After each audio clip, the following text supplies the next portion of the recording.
I was at Cal State LA the other day. You remember this? So I was giving a speech on immigration. Pretty basic speech outlining facts about immigration that the mainstream media won't tell you, outlining the case for protecting our borders, for building a border wall, outlining the negative behavior associated with illegal immigration, the negatives for the United States, the negatives for illegal immigrants and illegal aliens who come over themselves. A woman gets up, who I assumed was a student. Turns out she's actually a member of the faculty at Cal State LA, and she proceeded to tell me that speech is violence. I thought she just was making a verbal gaffe. I thought she couldn't possibly be saying that. She did. Here's the exchange. I also support our protester in the back. What do you support specifically? Do you think that anti-immigrant rhetoric is violent free speech? Yes, because of the reasons you think that I'm speech is violence?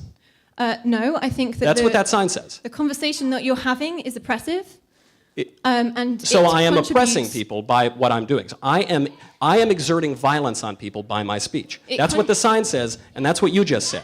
It contributes to. And the protester is saying that's exactly what I'm doing, and she's saying that's exactly what her sign means. So that means that you, a faculty member at an American public university, paid for by taxpayer dollars, are conflating speech with violence.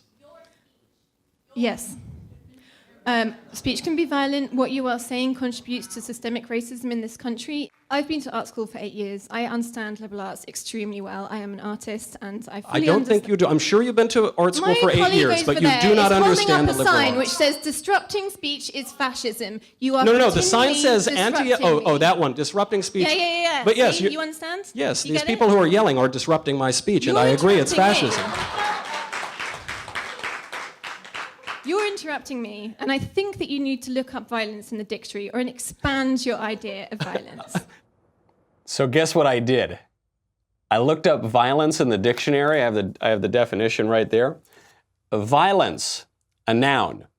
Behavior involving physical force intended to hurt, damage, or kill someone or something.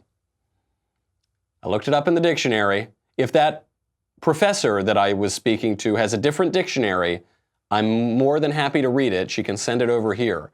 But what it looks like is that she's completely wrong and I'm completely right. And it's very consequential that she's wrong and I'm right. Because I'm not even a professor at a university. She is. And she's saying that speech is violence. Why is this so important? Because the university consists in speech. We read words at the university. We have professors give lectures. We go to seminars. We discuss ideas. We start with premises in speech, and then we analyze them, and we come to conclusions, and we explore different concepts. The left wants to shut down speech at universities. They want to hollow out the essence of liberal education itself. But how can they do that? The only way the left can do that is with violence. That's the only way you can really shut somebody up in the end, is you need to threaten them with violence or you need to physically assault them. Now, the left brings violence to the table because they have no arguments. The right brings speeches to the table.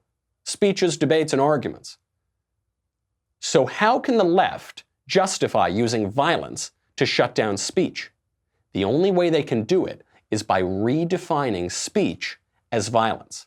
Because the way it looks now, when these left-wingers show up to conservative speeches and physically assault us and threaten us and shout us down, they are the aggressors, and we are being victimized. But they can't have it look that way. So instead, what they need to do is say, no. It's not that you're giving a speech and then I'm responding violently. It's that you are instigating the violence. You, by your very speech, are committing violence on me, and I am simply defending myself. That's their argument. When I punch you in the face unprovoked, I'm actually the victim because you've committed violence on me with your speech. I wonder how many kids these days still hear the expression, sticks and stones can break my bones, but words will never hurt me. Do kids say that anymore? They said that when I was growing up. You go up to your parents and you say, Johnny was mean to me. Johnny said I'm no good. Your parents say, well, son, sticks and stones may break my bones, but words will never hurt me. I don't think they say that anymore. I think what these professors at universities are saying is, sticks and stones may break your bones, And words will also hurt you. So if somebody says something you don't like, you should throw a stone at them and hit them with a stick. That's what she's saying. She is hollowing out, she is undermining the essence of liberal education itself. If you live in LA, your tax dollars are paying her salary. And I can't imagine she's the only one. Actually, she's not. There was another professor I spoke to at this same event who said the same thing, speech is violence. How many professors think that? Major scandal. This is a major scandal. And there needs to be some disciplinary action for professors who would conflate the two, because it crumbles the entire university itself.